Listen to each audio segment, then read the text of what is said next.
Hola hermanos y hermanas, bienvenidos a esta nueva clase de Ven Sígueme, correspondiente a la semana del 16 al 22 de marzo, que comprende los capítulos de Génesis 42 al 50.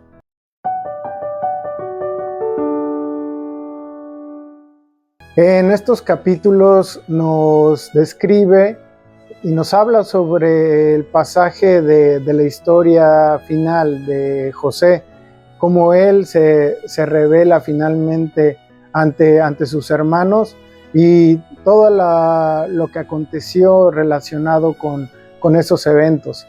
Tenemos que primeramente precisar que toda esta situación que se dio de José siendo vendido a Egipto se originó por una práctica muy incorrecta que desgraciadamente ocurre mucho en nuestros hogares, podemos decir básicamente en todo el mundo.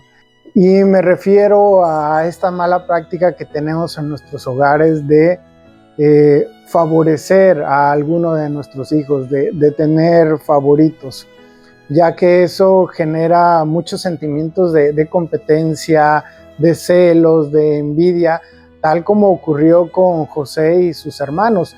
Todos buscaban ser el favorito de su padre Jacob, todos ansiaban ese amor del profeta de Dios, y realmente eso llevó a estas acciones y a estas situaciones que se salieron de control, en la cual sus hermanos pues realmente terminaron por deshacerse de José.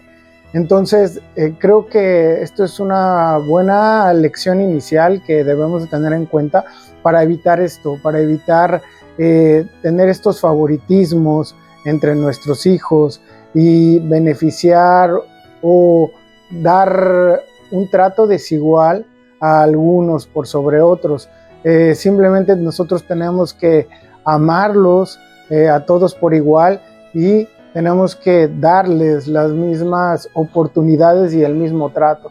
Después, mediante el uso de su albedrío, desde luego, algunos tendrán bendiciones a causa de esa mayor obediencia, pero nosotros debemos de partir con ese trato igualitario entre nuestros hijos para evitar estas situaciones que desgraciadamente son muy comunes y me parece que han ocurrido desde muchas generaciones atrás. Así que iniciaremos leyendo algunos versículos del capítulo número 42 para ilustrar un poco los principios en los cuales nos enfocaremos y algunas preguntas que relacionadas con lo que ocurrió, con el principio que se nos enseña en estos capítulos, el cual es el perdón y la reconciliación.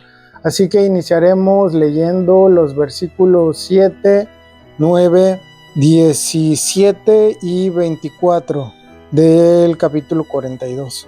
Dice: y cuando José vio a sus hermanos, los reconoció, mas hizo como que no los conocía, y les habló ásperamente, y les dijo: ¿de dónde habéis venido?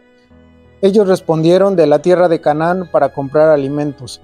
Entonces se acordó José de los sueños que había soñado acerca de ellos, y les dijo: espías sois, para ver lo descubierto del país habéis venido. Y los puso juntos en la cárcel por 3 días. Y se apartó José de ellos y lloró. Después volvió a ellos y les habló, y tomó de entre ellos a Simeón y le ató a la vista de ellos. Como ya lo habíamos comentado, el principio central de todos estos capítulos tiene que ver con el perdón que José extendió a sus hermanos. Y al leer el manual de Ven Sígueme, podemos darnos cuenta de que no profundiza mucho al respecto, solo se menciona que José perdonó a sus hermanos, y pues uno pudiera pensar que simplemente así ocurrió, que José los perdonó inmediatamente en cuanto los vio. Pero como podemos leer en todos estos capítulos, no fue así, no fue algo que ocurrió de manera inmediata, sino que literalmente vivimos ahí varios actos en esta novela que vivió José con sus hermanos. Entonces uno podría preguntarse lo mismo. ¿Realmente el Señor me exige que perdone inmediatamente? ¿Es algo que debe de ocurrir de la noche a la mañana? ¿O es más bien un proceso, como puede ocurrir, por ejemplo, con el arrepentimiento y con la conversión? ¿Y tú qué piensas al respecto? Pues sí, pienso exactamente que lo que dijiste es tal cual como funciona, así como en el arrepentimiento, en la conversión, también en el proceso de perdón, también se implica un tiempo determinado para poder lograr perdonar a una persona que nos hirió. La realidad es que el Señor no nos exige, no nos pide que cuando alguien nos lastima, nosotros inmediatamente perdonemos. ¿Por qué? Pues porque somos humanos. La realidad es que no es tan fácil para nosotros poder soltar todos los malos sentimientos, todo el dolor, sobre todo cuando la persona que nos hirió lo hizo de una forma muy dura, muy profunda, o a lo mejor era una persona que nosotros apreciábamos muchísimo. Entonces esa herida pues es profunda, por lo tanto el Señor no nos exige que hagamos cosas sobrehumanas, ¿no? Que de la noche a la mañana nosotros ya estemos perdonando y que sigamos como si nada hubiera pasado. La realidad es que es un proceso, y es un proceso largo, que lleva mucho tiempo. No es algo fácil. Incluso podemos nosotros pensar que simplemente el tiempo va a sanar las cosas, y muchas veces ni siquiera pasa de esa forma. Por ejemplo, con la historia de José, habían pasado ya muchos años y pudiéramos pensar, bueno, pues si ya pasaron muchos años, ya el dolor ya no está, ya perdonó. Y en realidad no, de hecho vemos que ese trauma todavía estaba dentro de José, y que si bien antes no había habido algo que desencadenara esos sentimientos, en cuanto vio a sus hermanos comenzó a sentir ese enojo. De hecho dice que les habló duro, ¿no? Que les habló con aspereza, y después los metió a la cárcel, y después vemos cómo esos sentimientos de trauma que él tenía dentro salieron. Muchos versículos dice que él se tenía que apartar a llorar tendidamente porque ya no podía contener esas emociones. Entonces vemos cómo incluso el paso del tiempo no sana completamente las heridas que otras personas nos causan. Entonces el perdón es un proceso de tiempo, pero también de muchos esfuerzos y de decisiones conscientes que nosotros tenemos que pasar para poder perdonar a alguien. Entonces, a medida que nosotros vayamos avanzando en ese proceso, del cual pues vamos a ir hablando a lo largo de este podcast, vamos a darnos cuenta cómo a medida que nos esforcemos y que seguimos adelante, pues claro que la expiación, el Salvador con su poder, puede ayudarnos a perdonar a las personas completamente, y es un proceso, no es algo inmediato, pero sí podemos lograrlo. Entonces, bueno, ahora me gustaría saber tú qué es lo que sabes, porque la verdad es que hemos hecho una investigación y un análisis profundo con respecto a este tema. Me gustaría que nos compartas cuáles son tus conclusiones, qué es el análisis al que tú has llegado con respecto a cuál es ese proceso que debemos de seguir para poder perdonar a una persona. Bueno, sí, efectivamente, tal como lo mencionaste, el perdón es más un proceso que un evento. Entonces, como tal, pues tiene etapas que sí, y elementos que son distinguibles de una manera muy clara si podemos darnos cuenta en nuestra propia vida, y también obviamente al escudriñar las escrituras y estos pasajes en la vida de José y de sus hermanos, nos podemos dar cuenta cómo hay varios elementos que confluyen para poder lograr ese perdón final. Debemos de darnos cuenta que vivimos en un mundo muy dividido, un mundo muy violento, en el cual precisamente las relaciones tanto familiares como entre las personas y entre los países se han deteriorado tanto, y esto es a causa de la falta del perdón, ¿no? de este gran principio del Evangelio de Cristo, que Él mismo vino a darnos el ejemplo perfecto de poder perdonar a los que nos han ofendido. Entonces démonos cuenta cómo este perdón inicia primeramente con un elemento que es vital, sin el cual pues realmente no se puede llegar a ese punto, y esto es el tiempo. Primeramente, el tiempo hace su parte en este proceso al degradar o al disminuir esas emociones y esos sentimientos como el enojo, la molestia, la ira, la tristeza.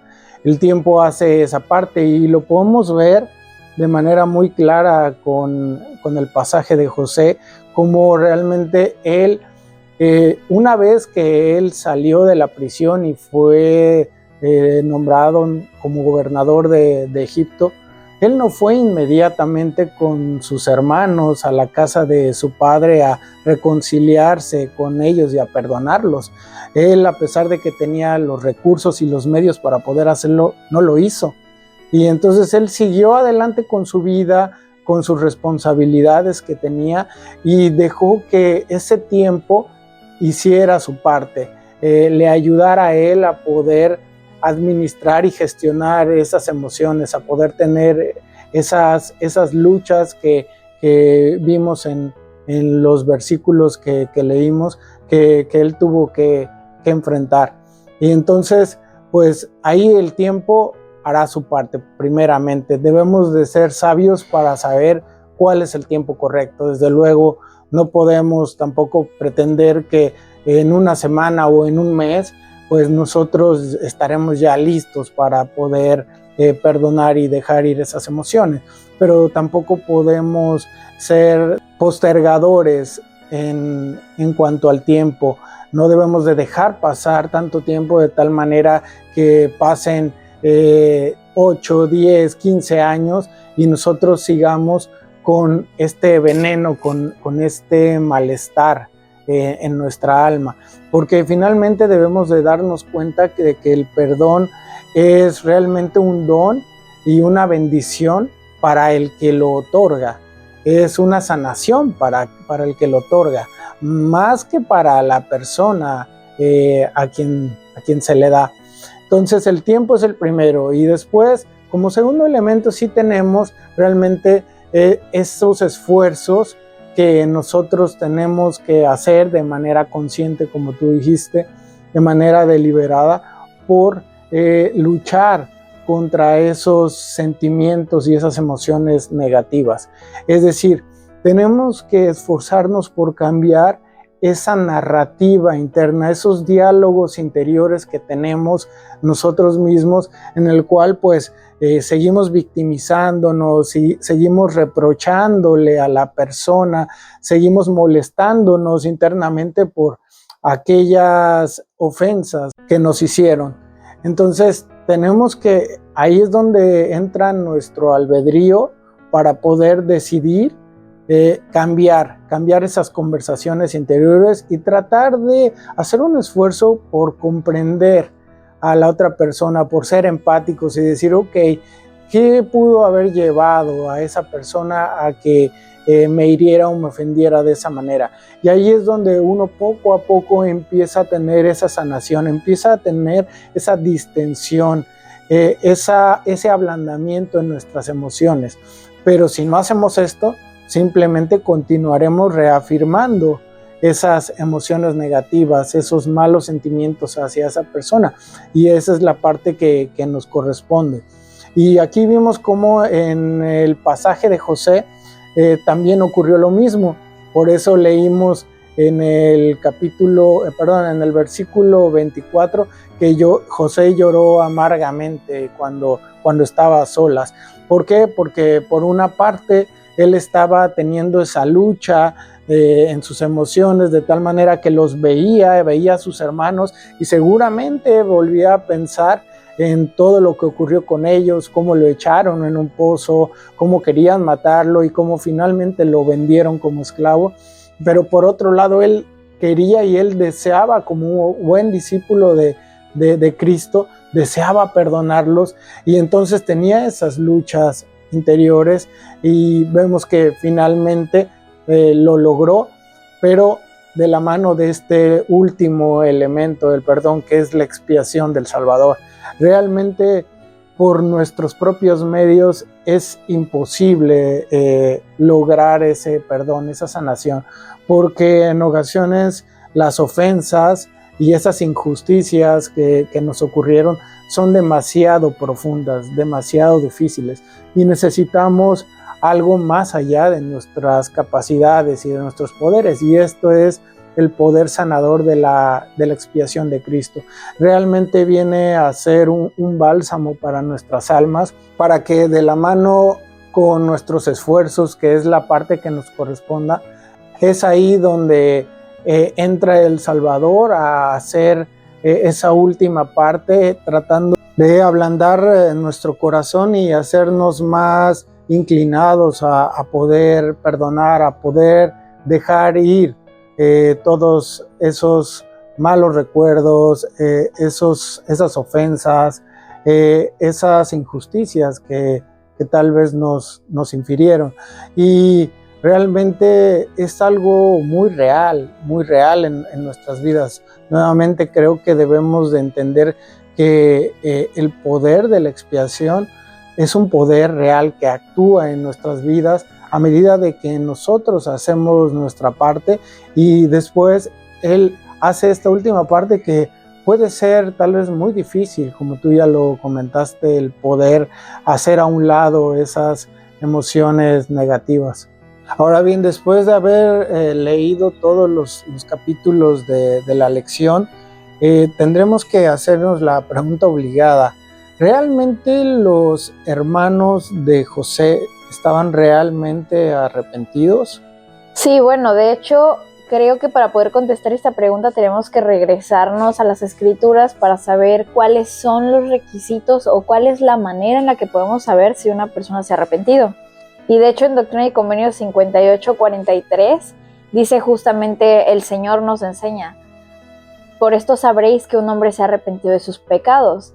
He aquí los confesará y los abandonará. Entonces tenemos esas dos claves importantes dentro del arrepentimiento, que es lo primero confesar y lo segundo abandonar. Entonces, para saber si realmente los hermanos de José se habían arrepentido de lo que le hicieron a José, hay que analizar si realmente ellos habían hecho esas dos cosas. José les pone una serie como de pruebas, por así decirlo, para darse cuenta si realmente ellos estaban dispuestos a volver a hacerle lo que le habían hecho a él ahora con Benjamín, ¿no? Les pone ciertas pruebas para ver cómo ellos ahora reaccionaban con el nuevo favorito de Israel, que ya hablamos de que eso está terrible, que está muy mal que hagamos favoritismos entre nuestros hijos, pero bueno, todos sabemos que ahora el favorito era Benjamín. Entonces, de alguna forma, José quería ver y probar a ver cómo iban a reaccionar sus hermanos ahora contra este nuevo favorito Benjamín, ¿no? Entonces, a través de estas pruebas que hace José a sus hermanos, podemos darnos cuenta que ellos realmente habían abandonado ese pecado, por decirlo de esa manera, porque cuando tuvieron la oportunidad ahora de alguna forma de deshacerse de Benjamín, no lo hicieron. De hecho, varios de ellos estuvieron dispuestos a dejar su propia vida y poner, incluso uno de ellos, dejar la vida de sus hijos con tal de proteger a Benjamín. Entonces vemos cómo ellos sí habían abandonado este pecado, ya no lo iban a volver a hacer, lo habían dejado totalmente atrás. Pero entonces tenemos esa otra parte que es tan importante como abandonar, que es el confesar. Y a veces sentimos que eso no es algo tan importante, pero en realidad vemos mucho análisis detrás de una confesión. Cuando una persona se resiste a confesar, es porque ese orgullo, esa coraza de orgullo está muy dentro de ti, que dices: yo no quiero que los demás sepan que yo cometí ese error, o yo no quiero que se decepcionen de mí, quiero evitar que otros piensen negativo de mí, o simplemente el tratar de alguna forma de evitar las consecuencias negativas que vienen por la cosa que hiciste. Entonces, de alguna forma es una forma en la que tú te proteges a ti mismo de decir: nadie tiene por qué saber lo que hice, y entonces sigo mi vida como si nada hubiera pasado. ya no lo voy a volver a hacer nunca más, pero no quiero pasar por las consecuencias de esa decisión, de ese pecado, de ese error o incluso de ese delito, ¿no? Entonces, otra cosa es que la confesión debe ser voluntario. Es decir, si me cacharon y pues ya no quedó de otra más que reconocer que había hecho mal, pues eso no es una confesión voluntaria, no viene del corazón y claro que no es parte de un proceso de arrepentimiento. Claro que habrá ocasiones en que, bueno, te cacharon y después empiezas un proceso de arrepentimiento, pero lo ideal es que, de hecho, los primeros pasos del arrepentimiento es reconocer que hiciste el daño y confesar. Entonces, es parte del proceso de arrepentimiento. Cuando leemos, de hecho, en el mismo capítulo 42, en el versículo 38, dice esto: y él dijo, no descenderá mi hijo con vosotros, pues su hermano ha muerto, y solo él ha quedado. Y si le aconteciere algún desastre en el camino por donde vais, haréis descender mis canas con dolor al Seol. Entonces, en este versículo vemos que Israel, a pesar de que ya habían pasado muchísimos años, seguía pensando que su hijo José estaba muerto. Esto nos da más luz con respecto a la actitud que habían tomado sus hermanos de José después de lo que le hicieron. Es decir, que en todos estos años nunca le habían confesado a su papá lo que en realidad había pasado con José, porque si lo hubieran hecho, entonces seguramente era su hijo favorito, seguramente hubiera cruzado el desierto y hubiera hecho hasta lo imposible para ir a rescatar a su hijo, pero no lo hizo. ¿Por qué? Pues porque pensaba que estaba muerto. ¿Por qué? Pues porque sus hijos nunca habían confesado lo que le hicieron. Entonces, a pesar de que había pasado tantos años, ellos habían ocultado ese gran mal, ese gran pecado que le hicieron a José.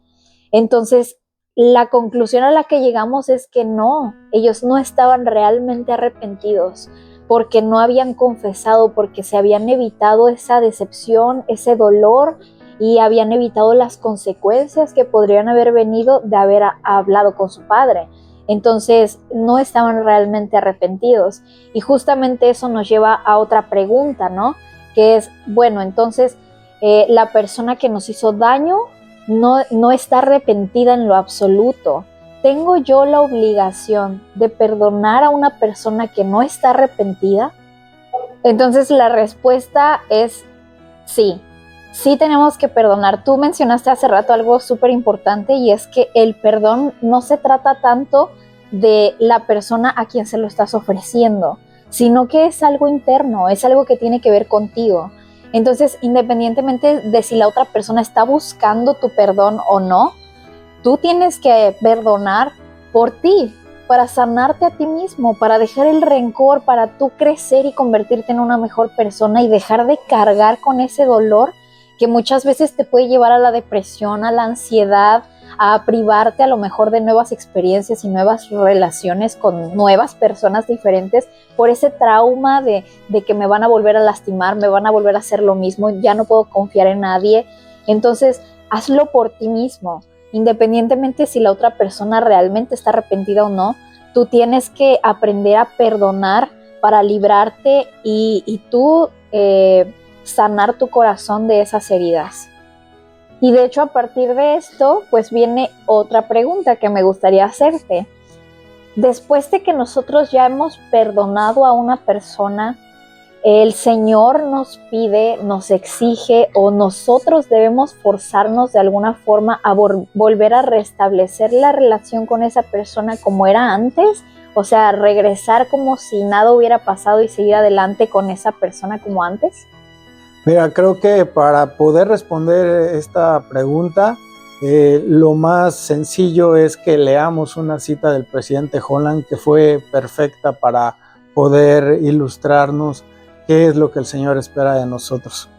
Él dijo en su discurso de conferencia general, el Ministerio de la Reconciliación, él dijo: perdonad y seréis perdonados, enseñó Cristo. No obstante, es importante que cualquiera de ustedes que viva con verdadera angustia tenga en cuenta lo que no dijo. Él no dijo: no se les permite sentir dolor verdadero ni pesar real por las devastadoras experiencias que hayan tenido por culpa de otra persona. ni tampoco dijo, a fin de perdonar totalmente tienes que volver a una relación tóxica o volver a circunstancias destructivas y de maltrato. Entonces es bastante claro y tiene mucha lógica realmente si reflexionamos al respecto lo que dice el presidente Holland.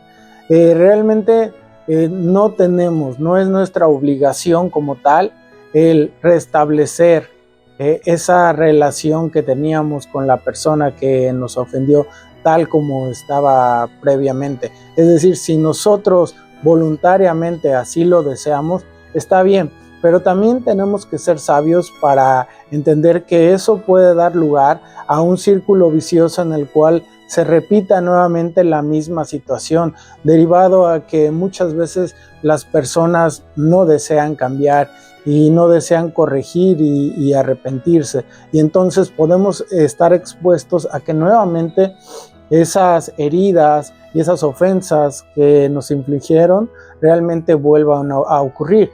Entonces, si realmente vemos que ya la relación se había deteriorado al punto de que era insostenible seguir con ese trato, desde luego que si nosotros decidimos perdonar, es decir, decidimos eliminar y suprimir de nuestro corazón y de nuestra alma esos malos sentimientos, está bien hacerlo, es una cuestión interior, pero después nosotros no tenemos ninguna obligación de seguir frecuentando a la persona de la misma manera, seguir con la misma constancia, incluso con la misma cercanía o la misma familiaridad en esa relación. Tal vez porque la confianza se ha roto, tal vez porque, como dice el Elder Holland en palabras muy de los jóvenes actualmente, esa relación ya estaba convirtiéndose en algo muy tóxico, en algo muy nocivo, en algo muy repetitivo. Entonces, precisamente para tratar de amarnos a nosotros mismos y continuar con nuestro progreso espiritual, en muchas ocasiones tendremos que perdonar internamente, pero después tal vez alejarnos un poco de esa persona. Es decir, si volvemos a ver esa persona, la podemos ver, la podemos saludar de una manera correcta y amable, podemos incluso interactuar un poco con esa persona, pero nada nos obliga a que necesariamente tengamos que volver a ver a esa persona con la misma constancia que veníamos haciéndolo anteriormente, y menos cuando estas circunstancias implican algún tipo de abuso o de maltrato. Obviamente el Señor no aprueba este tipo de comportamiento, ni de la parte que lo hace, pero tampoco el Señor quiere que seamos codependientes para estar ahí y continuar en esa situación cuando ya no tendríamos que hacerlo. Sí, de acuerdo con todo lo que comentaste, o sea, no es necesario que nosotros tengamos que estar en esas relaciones tóxicas, aunque ya hayamos perdonado. Y como a manera de resumen, para que podamos todos terminar de entender lo que significa el perdón, vamos a establecer una definición o un concepto general de qué es entonces el perdón. Entonces, el perdón es un proceso en el cual nosotros decidimos suprimir esos sentimientos de rencor, de enojo, de ira sobre lo que otra persona nos hizo, sobre las heridas que nos provocó otra persona. Entonces es ese proceso de decisión personal. No es algo que va a ocurrir de la noche a la mañana.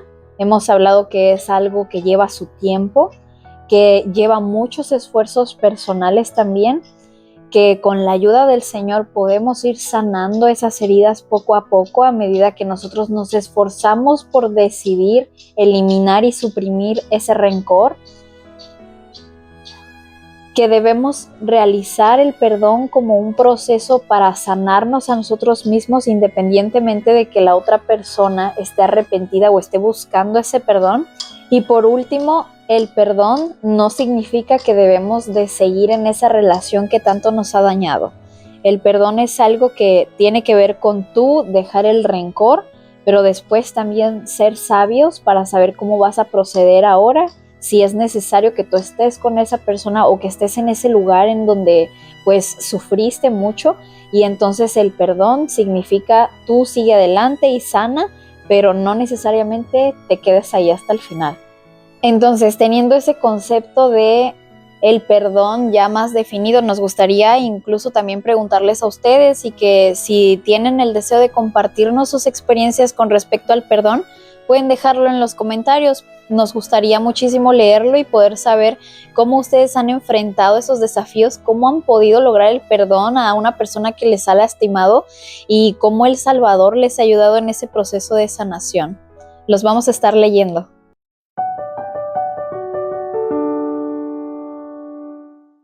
Bueno, nuevamente, hermanos, gracias por acompañarnos en esta clase. Esperamos que pues les haya gustado y que les haya sido de utilidad algo de lo que compartimos en esta.